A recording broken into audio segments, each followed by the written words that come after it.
Alright guys, welcome back to the channel. This week we will be doing Kingdom Keepers Book 4, Power Play. If you have been enjoying all the content I've been creating over the last couple weeks, don't forget, please subscribe to the channel, hit the notification bell, like, do all that stuff. It really helps me know that you guys are enjoying this content. As with all my videos, down in the comments, if you guys have books you want me to do reviews on in the future, don't be afraid to leave those down there. If you guys missed my book review from last week, I will leave a link up to it in the corner so you guys can go and rewatch that. As always, format for the book review, summary of the story, pros, cons, and then my final thought and ranking. With all that out of the way, let's hit the intro.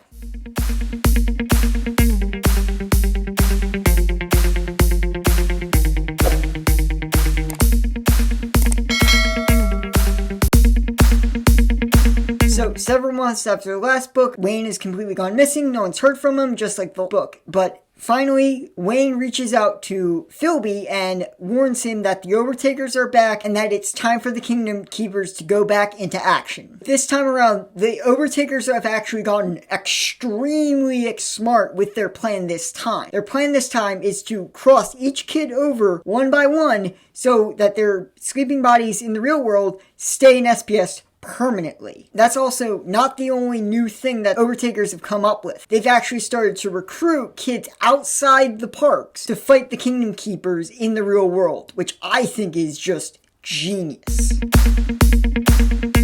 Starting off with the pros here, for pro number one is the new Disney characters that Ridley Pearson introduces in this book. So I love how Ridley Pearson decided to expand the characters, because in the first 3 books, they didn't really interact with the characters in general. But this book changes that. Ridley Pearson has the Kingdom Keepers interact pretty frequently with new Disney heroes, as well as new Disney villains, which I'll talk about later. But I think this is way overdue because first 3 books, it just made it seem like it was a fairly small conflict between the Keepers and the Overtakers. But now the stakes are raised and that the characters are getting involved. And I feel like this is a really good idea because it just expands the scope of the conflict and shows that it's not just the Keepers fighting this battle. It's all the characters together and that they have to band together to fight the Overtakers. And I feel like it was way overdue for this to happen. Pro number 2 is actually the Overtaker's plan for this book.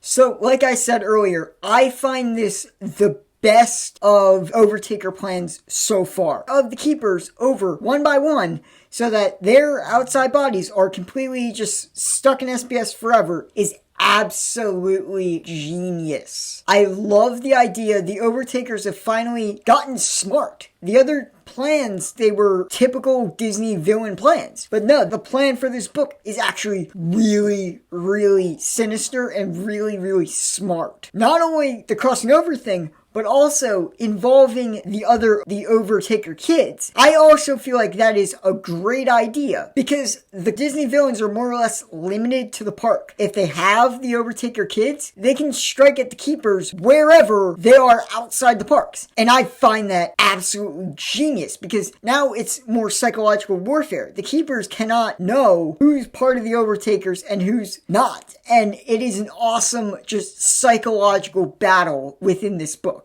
So the one really weird thing about the Overtaker kids is the green contacts. I honestly kind of think this serves 2 purposes. Maybeck also kind of sums this up. It's an intimidation thing, like we have agents on the outside and we can get to you. That sort of thing. And I feel like I said, this is a psychological war and the Overtakers just made a massive move and it puts the Keepers on edge. Like I said, they cannot know who to trust aside from look for the green contacts. And it's kind of a dead giveaway, but it's a dead giveaway in an awesome way.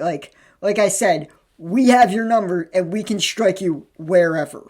Pro number 3 is the new Overtakers that Ridley Pearson introduces. I also find this a really good idea because for the most part, for the first 3 books or so, it was just Maleficent and whatever forces she commanded. But in this book, we intro 2 really powerful Disney villains as generals in the Overtaker army. And I feel like this is also another part of the escalation of stakes this book really excels at. Because now they finally get an extent of how many of the villains are actually part of the Overtakers. There's one scene towards the very end of the book. Finn finds their lair and he spies on them, names a bunch of other villains that we haven't seen yet. And I feel like this is genius because not only are we seeing the extent of the Overtaker forces, Finn and the other keepers, this is so much bigger than we understood. And I feel like it was honestly about time that stakes started escalating in this war. Fourth and final pro is the Overtakers taking advantage of the whole link between the Kingdom Keepers' real bodies and their DHIs. In this part of the book, slight spoilers, Overtakers have the OTKs, or Overtaker kids, go and attack Philby to try and mess up the return. So that way, the Kingdom Keepers will be stuck there forever, and they only have the one keeper who's actually fully around, who actually knows what to do. And again, this is a great idea because now that you have a force that can strike on the outside, the Kingdom Keepers are effectively fighting a two-front war. One as their DHIs and one in their physical bodies. And again, this is a great idea because the Overtakers are being smart.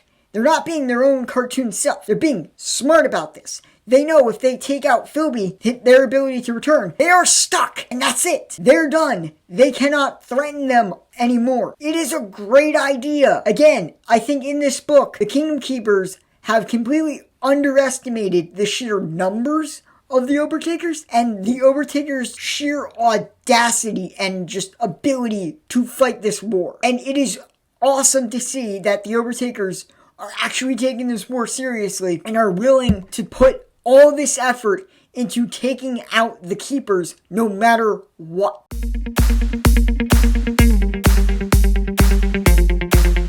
Starting with the cons section here, relationship stuff that happens within this book.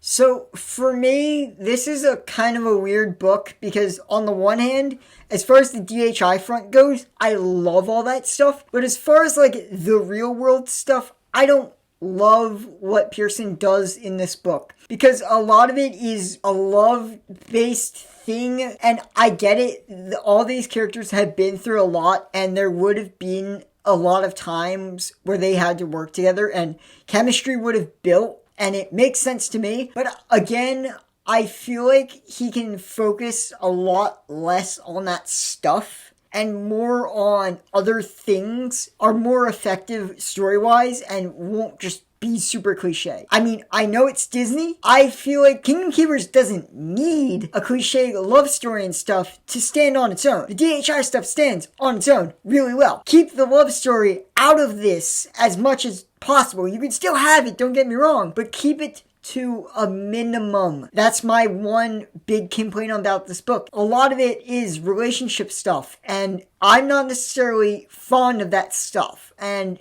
whatever. It is what it is. It doesn't drag the book down for me, but I don't love it.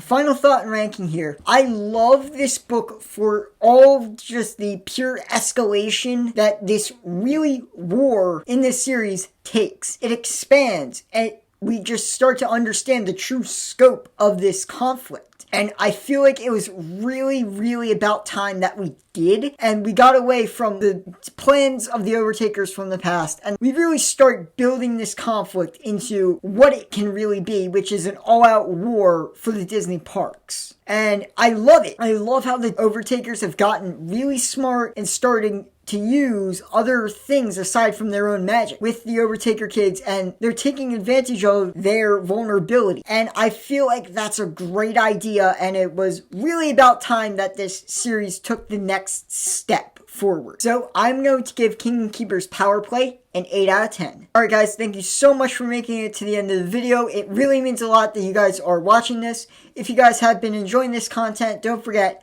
like, share, subscribe, hit the notification bell so you guys don't miss anything. If you guys have any book reviews you want me to do in the future, don't be afraid to drop those down in the comments. If you guys have read this book before, I would love to hear your reviews on it. So if you've read this before and want to discuss, leave your thoughts down in the comments. So next week we will be doing Kingdom Keepers Book 5, Shell Game. Have a great week and don't forget, keep on reading.